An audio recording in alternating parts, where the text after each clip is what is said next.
La libéralisation des produits pétroliers, on peut dire qu'elle est effective au Mali, parce que depuis 1992, le gouvernement a entrepris de grandes réformes économiques, parmi lesquelles la libéralisation du sous-secteur des hydrocarbures.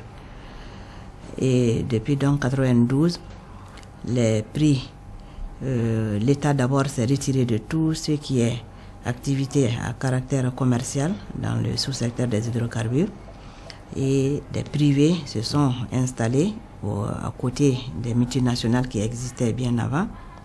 Et aujourd'hui, nous avons près de 50 opérateurs pétroliers dans le domaine.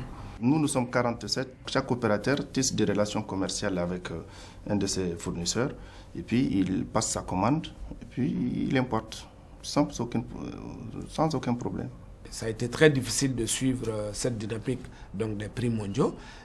L'État a fait ce qu'il devait faire. À un moment donné, l'État est allé jusqu'à permettre des TIPP zéro. La TIPP, c'est la taxe intérieure des produits pétroliers, qui devait justement permettre à l'État de juguler ou les augmentations ou les baisses. Et là, cette fois-ci, l'État est allé, comme on peut le dire, jusqu'au tapis.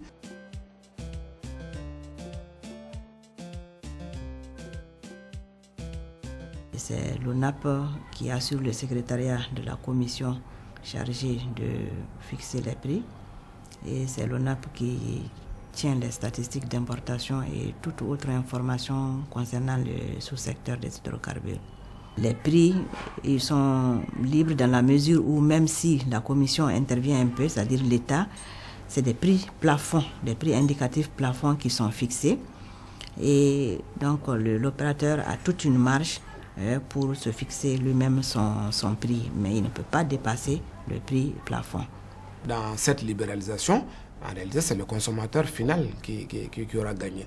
Au moins, ils ont l'avantage de bénéficier de prix très concurrentiels. Au niveau de la pompe, il est facile de constater cette différence de prix de station à station, parce que la concurrence est telle que c'est le consommateur qui a non seulement la chance d'avoir tout un éventail donc de stations et de prix. Le paradoxe du système malien, c'est que la baisse des cours mondiaux ne profite pas souvent aux consommateurs. Ainsi, depuis que ceux-ci ont baissé après les pics du printemps 2006, l'essence est devenue moins chère au Burkina Faso qu'au Mali. Même situation au Niger, autre voisin enclavé.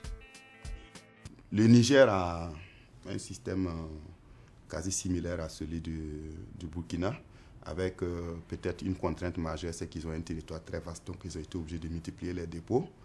Et eux aussi avaient entamé une démarche de libéralisation pour s'apercevoir à mi-chemin que ce n'était pas si évident que ça.